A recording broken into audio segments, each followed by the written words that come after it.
Good afternoon. Today is January 14th, 2019, and this is the Administrative Committee regular meeting.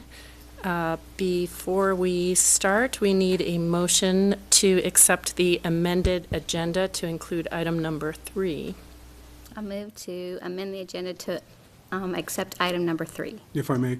Yes. You also, under Idaho Code, need to state a good faith reason for doing so. The good faith reason in this case is that the public, or the hearing that was sent out by mail, public notice was sent. It was sent before the council changed the meeting time. So we were able to announce that it was not occurring at 3 o'clock at the Public Works Finance Committee. And so rather than renotice and everything, that'd be the good faith reason. Yeah, and it was really nice that people changed the meeting. I appreciate it. Yes. I will second that motion and the good faith reason. All right. We all all vote agree, yeah. on there? Okay, all right. So the amended agenda has been accepted. We'll move on to the selection of committee chair and vice chair. I move to keep Brandy as chair, since that's been the tradition with the vice Right. president of the council. I'll second that before she says no. Okay. All right, I will accept. And then I And move vice to accept Gina as vice chair. I mean, yes, vice chair. I will second. Awesome. There you go. Thanks. Okay. All right, we are moving on to item number 2, approval of the Administrative Committee December 10th, 2018 minutes. I move that we approve those minutes as prepared. Yep, they looked fine to me, too.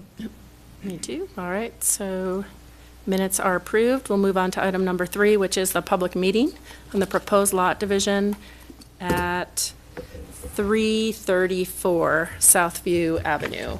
There's a typo. It's backwards. Leah crossed it. Oh. Okay. All right, so for your review this evening, we have a proposed lot division at 334 Southview Avenue. The subject property is located on Southview Avenue, which is right off of Main Street at the intersection nearly of Southview Avenue and Nursery Street. Here's a closer-up view of the subject property. And the parcel is currently 9,247 square feet. The proposal is to split it into 3 separate parcels of 3,258 square feet, 2,591 square feet, and 3,398 square feet. The subject property is located within the R3 zoning district. Within this district, for townhouse lots, a minimum of 2,000 square feet is required for lots, and a minimum lot width is 20 feet. And the site plan here shows that all 3 lots meet these 2 criteria. So per city policy, residents within 600 feet of the subject property have been notified of the proposal and may be present here today to testify, but staff recommends approval of the proposed lot division with no conditions. All right, any questions for Leah before we open the public hearing? Okay. So for the public hearing, do we have any comments? And please step up to the podium, or do we come to the table Yeah, here? you can come to the Yep, table if there you we like. go. State your name and address and your comments. Thank you. Nils Peterson, Executive Director, Moscow Affordable Housing Trust. This is our application. Thanks to Scott Becker and his team and staff for a competent presentation of, I think, a fairly straightforward lot division. I'd like to use my time to talk about the larger context. First, the Daily News struggled the other day to come up with a definition of affordable housing. The federal definition of a household that spends no more than 30% of their gross income on housing is the federal definition of affordable. While that could apply to any household, many federal and private programs target households earning less than 80% of the area median income. I think the city thinks there's an average household size of 2.3 people. 80% of the area median income for a household of 3 is $48,600. Yeah, think about that, 48,600. There are a lot of full-time jobs in this town that pay that or less. My friends and neighbors hold some of those jobs. The Housing Trust purchased the lot for $78,000. Creating affordable housing when land costs so much is difficult. Dividing the lot 3 ways brings the cost down to a much more manageable level. Second, as I'm sure you're aware, I think about climate change, fossil energy, and the challenges we face adapting. One of the places this plays out is in my work for the Housing Trust. We are implementing a number of energy and water efficiency measures in the houses that we build. This should provide lower operating costs for our buyer and a smaller environmental footprint. But more relevant to our conversation today, I think about land use in choosing a site. The R3 zoning here tells us this site is intended to be developed more densely. Density has the general virtue of making walkability more feasible. There are more destinations in a given distance. I also think about transportation. The site is reasonably close to UI for walking or bicycle access, and while there is no bus service presently, it seems a likely route for a future bus serving the Grove, Blue Prairie School, and this neighborhood. In fact, down Nursery Street a little ways is already built a bus pullout. I think transportation needs to be considered when talking about affordable housing because it's a significant component of a homeowner's budget. It's outside the traditional measures of affordable housing costs, but nonetheless a significant item. Further, transportation is a greenhouse emission sector, and making the community more dense, plus locating density on bike, bus, and walking routes offers the potential to mitigate emissions. Thank you for considering the proposal. Thank you.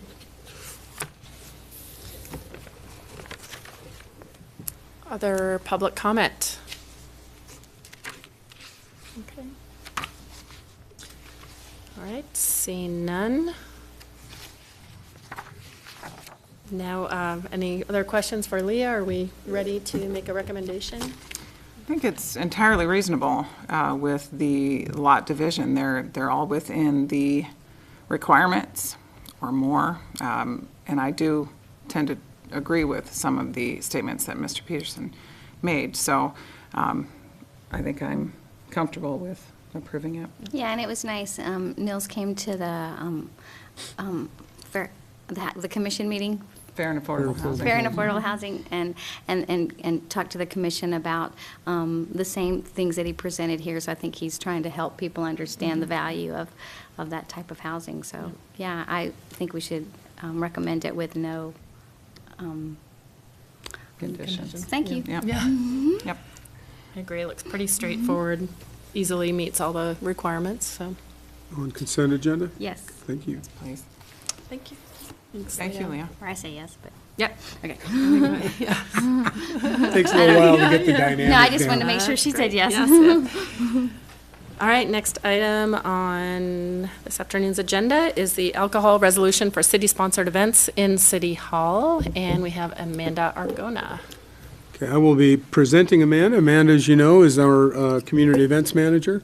We had split both arts and community events, employing managers in those positions rather than previous position of arts director. So Amanda has the community events piece of that. Relevant to this conversation is that several years ago, the council approved a resolution allowing for the consumption of alcohol in conjunction with art openings and art events in City Hall. It was the recommendation of the Arts Commission that would enhance some of the events, and of course there are very strict rules that under which you can actually do that. With the split up of the arts and community events functions, there will be some community events that it might be necessary to have a function, a reception, that sort of thing, in which alcohol might also, wine or beer might be enhance the moment. So that's what we're trying to do today. Amanda can make her pitch for the resolution. I'll answer any technical questions regarding the resolution or provide a historical framework if you'd like. Hello. So as Gary said, traditionally, the no host bar, so it's not free consumption of alcohol. People who are attending our openings traditionally have to purchase that. So what the Moscow Farmers Market as part of the Community Events Division is proposing is a broader scope to the alcohol resolution from 2014. The Moscow Farmers Market has been involved with the Love Your Farmer, Love Your Food event. In fact, we started the initial event back when I was an AmeriCorps member for the city in 2015. And that was over at the Kenworthy. And it's bounced around at different places from time to time. It has been held in council chambers before. But it's a really great community event. It brings in different partners each year. This year we have the Palouse Clearwater Food Coalition, Rural Roots, Moscow Food Co-op being involved. I might have missed a few folks. But it's a great chance for the market to continue to engage with folks during the off season. And so we always have a producer panel, and people get to learn about that farmers don't just take a vacation for 6 months before they come back to market, that they're really busy and gearing up for the season. So we are interested in holding the event Wednesday, February 20th from 6 to 8 in this room. And as per the 2014 resolution, we would have one alcohol vendor, and that would be Moscow Brewing Company at this point in time. And we will be providing light appetizers to help with that safely and responsibly consuming alcohol. As the community events, at this point in time, we don't foresee any other no host bar situations, but this event traditionally has had a no host bar affiliated with it, regardless of where it's been held.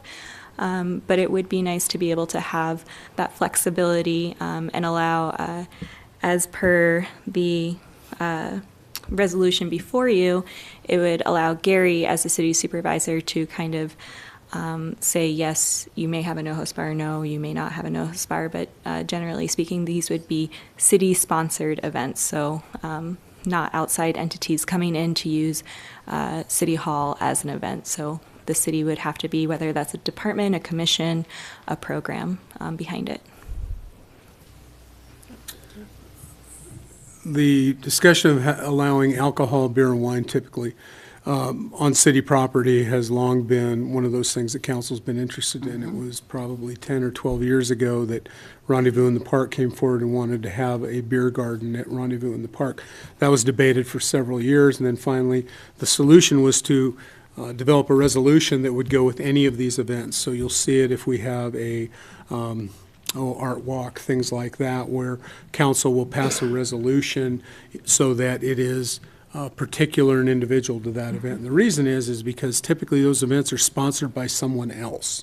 Rendezvous in the Park sponsors Rendezvous in the Park, of course, so on and so forth. So the resolution was developed so that we could regulate, council could regulate, okay, the chief of police checks in and looks at the security, those sorts of things. Has to be a licensed caterer through the city clerk's office, so on and so forth. So this is a little bit different because this is only for city events.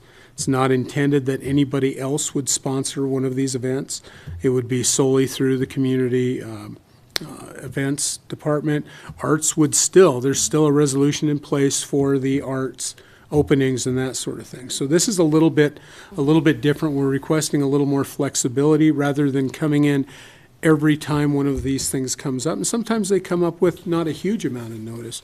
This would allow, you'd be delegating to administration the ability to look at the resolution, see if the event meets the criteria of the resolution, and then use discretion in determining whether that event could be catered. So it's a little bit different. We didn't want to come in with just the one particular event and then have to come back next year and do the same thing. You have a question about time, and so this is a great amount of time, just 2 hours. Is that something that you think about too? Like you wouldn't have one of these events that was 5 hours. Right, and so in the sales and consumption part, we already discussed that the beer and wine can only be sold within not only the designated sales area between the hours of 5 and 8. And I know, we have a lot of night meetings and night events and that sort of thing, so I don't anticipate something like this going until 10 o'clock at night. So, this is 2 hours, so this would even be less than what is in the proposed resolution timeframe. And so most of our events that we're holding at City Hall don't go past that 8 o'clock. Yeah. I mean, if you want to hang out at City Hall, I guess, but I Yeah. don't want to be here past 8. Can you think of where you might want to make it 9? Is there any reason that 8 is really a good, No. that's determined to be Yeah, a good cutoff point, it's so you just- don't have to yeah. come back again? Okay. One of the things as well is staff has to be here during these events. Right. So again, staff is responsible for regulating what goes on inside as well as locking the venue up at the end. So we don't want people working too late if we can help it. One thing I have appreciated, however, about the way that it has been done prior is the notice to the council that an event is being sponsored by the city. Is there something in the resolution that notifies? Or is it somewhere that we would be able to find it? 'Cause Other I than, like to know when we're doing these kind of things. yeah, other than the calendaring, I don't believe there's a specific notice provision that says council will be advised when this is going to happen. You can certainly add that to the resolution if you like, or, I don't know, city clerk may have some ideas on notice, but Why are you thinking? Or what Well, are you thinking? I appreciate the notice. I Oh, appreciate just knowing when the city is sponsoring an event and there'll be alcohol here. well, we could certainly just give instructions to community events that they need to let folks know. Even an email is fine, yeah. Okay. I don't think it needs to be part of the resolution necessarily, Okay. but if like 6 of these happen and I don't know about them, I'll be sad. Amanda? I'll So- make sure you get a personal email. So any city department would come to administration and say, Yes, okay. and it'd have to be a city-sponsored event. Could commissions be a part of that? Yes, Yeah. they're anticipated, they're called out in the resolution that Okay. commissions, staff, council, anybody representing the city. I think I'm comfortable approving this, but I would like it to be on the regular agenda, so we can all know about this. Okay. That sounds good. All right, sorry, Amanda. Thank you. Yeah. Okay. Thanks, Amanda. Thanks, Amanda. I planned for it. All right, item 5, the amendment to the Comprehensive Sanitation System Master Plan Services Agreement. And we have Tim Davis. Good afternoon. Hi, Tim. Again.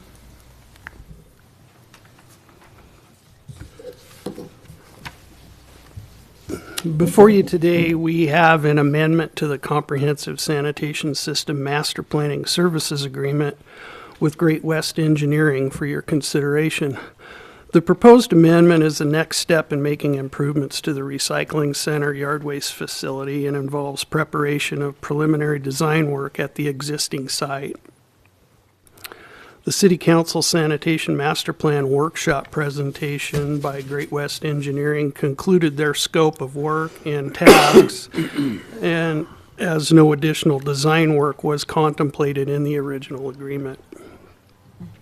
Based on the results of the Sanitation Master Plan and discussions at the City Council workshop, staff understood the direction to be to explore integrating prototypical conceptual facility designs that were developed by Great West Engineering to the existing Moscow recycling site. This will require relocation of the baling and processing building from the existing site. Relocating the baling and processing portion of the recycling center to the solid waste processing facility operated by Lata Sanitation will free up additional space at the recycling center site and allow the city to move forward with needed improvements.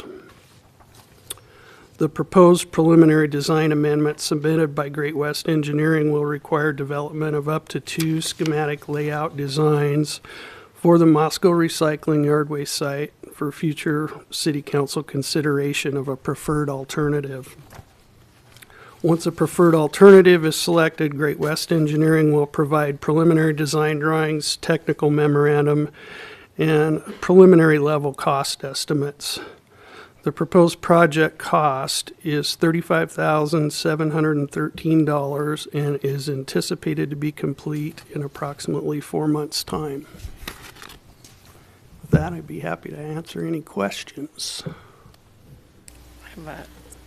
So is the moving of the bailing operations is not a for sure thing at this juncture, is that correct? Or- It is not for sure, but in order to put forward those conceptual layout plans on the existing site, we need to make space to do that, and that building sits right in the middle of the facility now. So with that staying there, we're not going to be able to do much. So both of their plans will be with that building gone? Yes.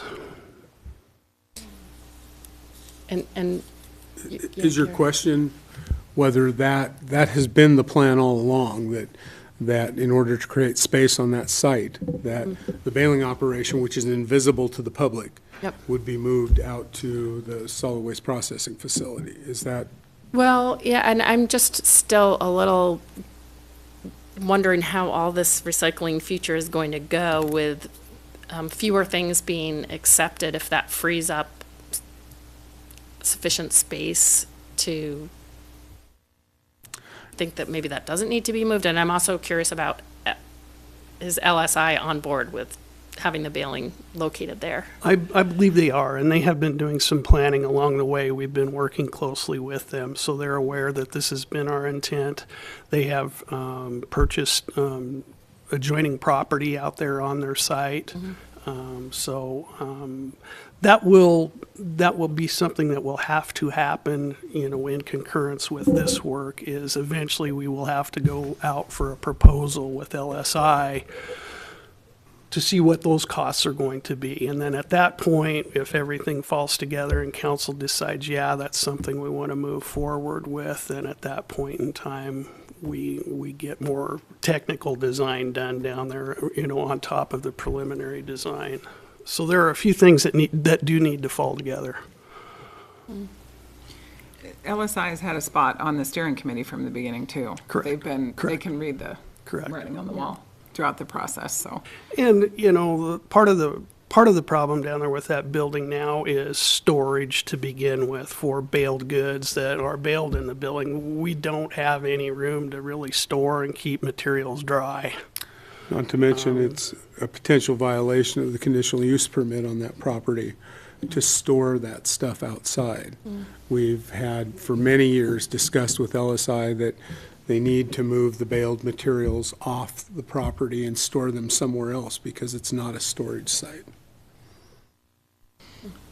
I think we heard overwhelmingly, too, from the public that they want their recycle center just right where it is. And if we can take a function that is not public-facing and get it to where it's probably more consolidated for LSI, even out at the, I call it the dump, is that not the right word? Transfer station is There the you go. common name. Transfer station. It seems intelligent to do that, now I And don't know those what the trucks cost- travel to that point every day at the end of the day, too.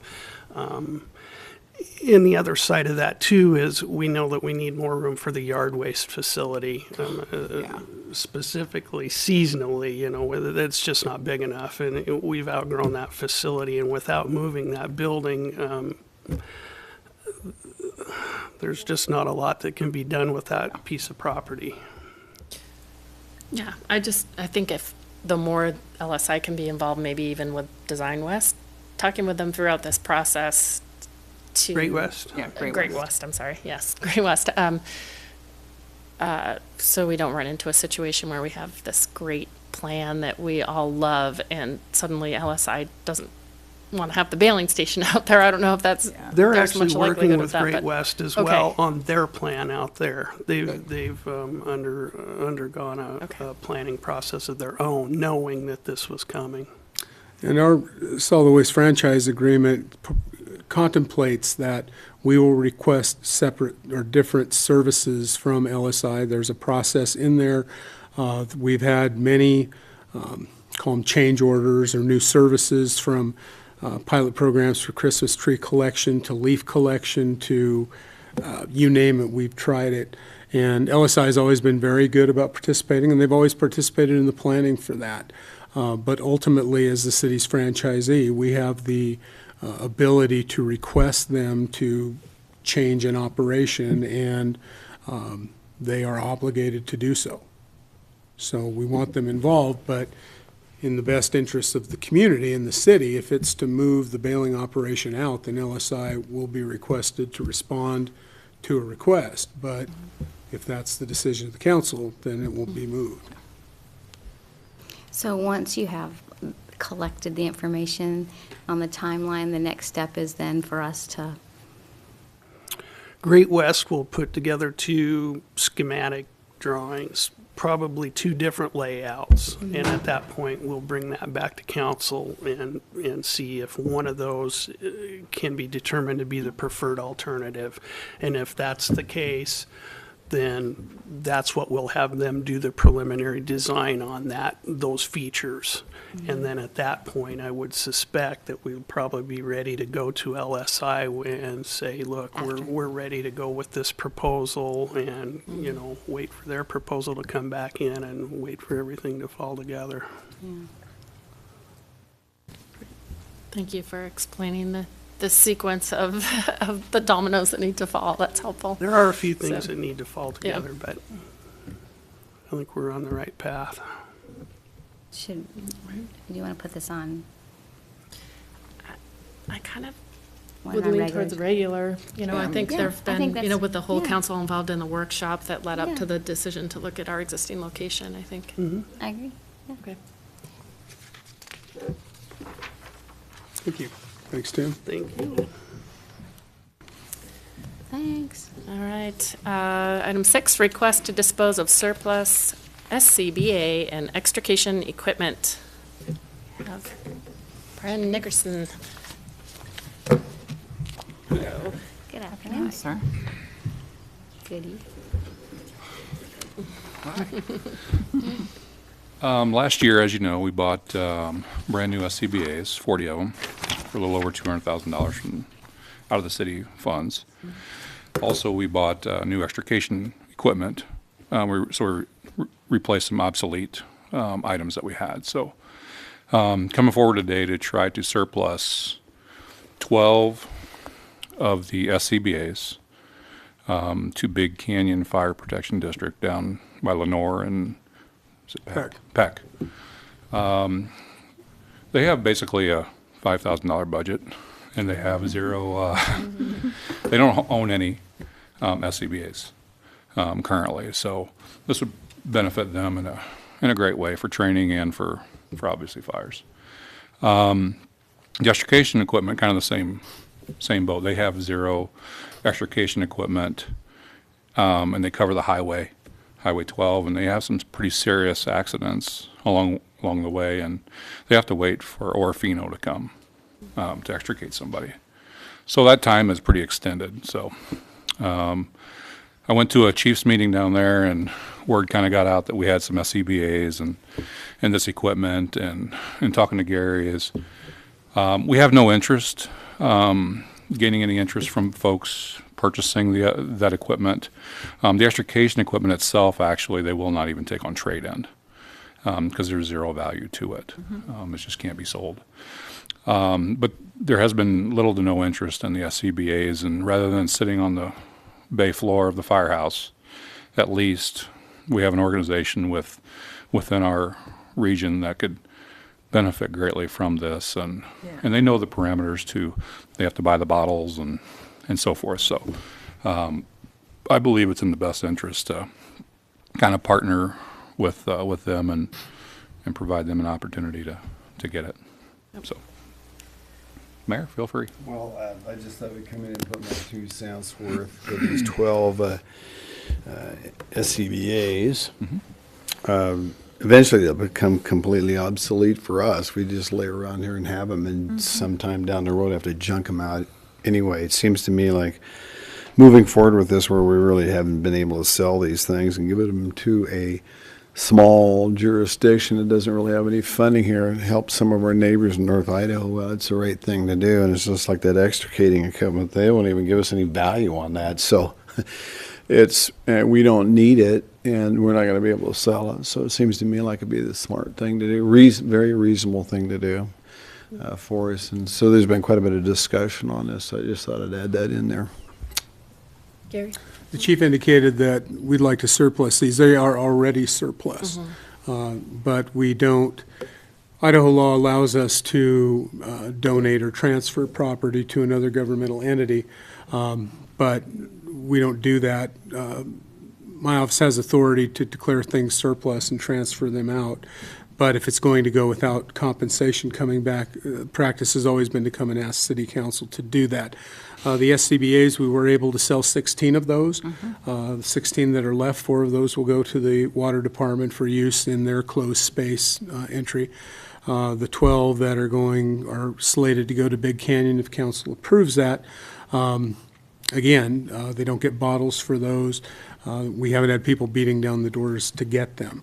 As the chief indicated, even the extrication equipment, which has no trade-in value and therefore probably is salvage, if that. It's hydraulic equipment as opposed to the electric equipment that we have replaced it with. So even though it has little or no value, wanted to bring that to council as well. Council's done this in the past. Years and years ago when we replaced a fire engine, I believe it was Deary that we council transferred it to him for $10, as I recall, because they have, back in those days, they didn't have a lot of trade-in value, and it was a good way to get a community that couldn't afford a fire engine otherwise to allow them to do it. When I sat on city council in Troy, that's how we got our equipment. I could not be more in favor of this. I'm a big recycle, reuse, upcycle person to begin with. I think it is, speaks highly of our citizenship of the state to be willing to give at no benefit to us these items. The concept of being trapped in a vehicle and not being able to get out until Orofino gets there scares the daylights out of me. So I just really couldn't be more in favor of this. And I applaud you. It's a good idea. Yeah, I agree. I'd say, if you have something that you're not using that can help another district, makes sense. There's a lot around. I mean, if you really look at our community versus a majority in our region, there's not a lot of big brother, so to speak, between, us and Lewiston and all of them around here. So anything we can do and reaching out to these other smaller communities and Chiefs Association has been a big benefit, and just going to that one meeting and hearing some of the stories about some things that they had to deal with, and they do it on a regular basis. So I can tell you Deary still talks about their engine. They still tell that story. So if nothing For else. a small community, it's a we're big deal. It's Exactly, huge. Exactly. So I have one question about it. With when they require mandatory replacement, we don't have any responsibility for that once we transfer them to them. Okay. In fact, the ones that we've sold, they were told they're in working condition, but you take them as is. Your babies. Yeah. they do. We made sure to test them to make sure they Yeah. still worked. Everything was tested up to date currently as of August of this last year. And then also they sign a release of liability for us as well for each item. So Good. kind of protect us as well. Well, I recommend consent agenda. Absolutely. Sounds good. All right. Thank you. Thank you. Thank you, guys. Next item on the agenda is proposed adjustment for the post-academy attendance. Thank you. This is one of those situations that you have practices in the city that have been going on since time immemorial, and you find out that perhaps those practices aren't what they ought to be. In this situation, we were informed that with Post-Academy, Police Officer Standards and Training Academy, which is held in Boise, that our officers who have to attend mandatory training at the academy to become certified in order to be a full-fledged functioning Moscow police officer, they need to attend the academy. The academy doesn't operate on a 40-hour week, or at least it has not in the past. It will in the future. They have changed it so that it will be a longer academy, but the cadets will only be on duty, if you will, for 40 hours a week. That has not been the way in the past. There has been training that has taken place outside of the 40-hour work week. We were under the impression, or have been, that this was an apprenticeship type thing, which is allowed under the Fair Labor Standards Act. Turns out after further review that the requirements of an apprenticeship are different than what the practice has been. In fact, I can tell you in my years here, this has never been an issue. It's never been brought up. I did not know what the practice was. So, at any rate, that tells you how long it's been in practice.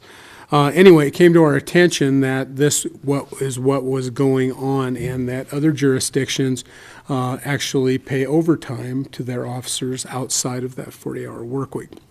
So we went back and we looked at the amount of time, or excuse me, the making it right. There's a certain amount of time, a statute of limitations, that allows someone to go back in and make claim for back wages. And that is a maximum of 3 years. There are some factors that go into that. So we went back and we checked all of our officers who were in our employ who attended post-academy within a 3-year period from, I believe, June of 2018. Went back to 2015, and that involved, I believe, 9 officers. 16. Yes. 9 officers that could potentially make a claim. So we went back and we administratively adjusted that so that those officers who attended post within that 3-year time, their pay has been adjusted and will be forthcoming to them. However, it begs the question, we have been not been doing it right from the perspective of following the FLSA, or at least doing it in good faith, but not understanding that there was a different process that needed to be implemented. So we went back and we did a survey of all officers in the city's employ who attended post while they were a city employee. Now, there are lateral officers who have been transferred in from other jurisdictions. They were not included in the amount. That comes to 16 officers. We then went back. Some of these guys went to post in the 90s. So we went back, calculated up the wages they were making at that time, and we applied a factor to that, a time and a half factor. And it would be my recommendation that the city is not obligated legally to do anything. This is one of those situations where we're doing, or at least I'm recommending that we do the right thing, in my opinion, and that is that we go back and make it right with those officers. Not going to make any of them rich. They're not going to be getting time and a half their salaries now. It's one of those, look, we're sorry it happened, let's make it right. The total impact of all of this stuff is about $52,000. We have capacity within the personnel budget in the police department because of turnover and that sort of thing. We also anticipated this and segregated money in the general fund so we could do this if it was the council's desire to do so. So what I'm asking for today is reporting to you that the 9 officers have been taken care of, but the other 16, I don't have the ability as city supervisor to make that call. That would be the council's call. So that's the recommendation from administration. I agree with the recommendation. Because it's the right thing, I'd like to see this on regular agenda. I like it that it is also kind of in keeping with our salary survey that we just did. It's that attention to the processes we have in place and making sure they're right. So I agree, though. I want to get it out in the daylight. Okay. So With the 9, is that only those that are still employed by the city, or are there any of these? No, 9? there's at least one who is not employed by the city. There may be a couple of others who are still researching that, who are within that period of time, who don't work at the city. And of course, we still need to, if it's sauce for the goose, sauce for the gander, We wish they were still working at the city in most cases, but that doesn't relieve us of our obligation to make it right.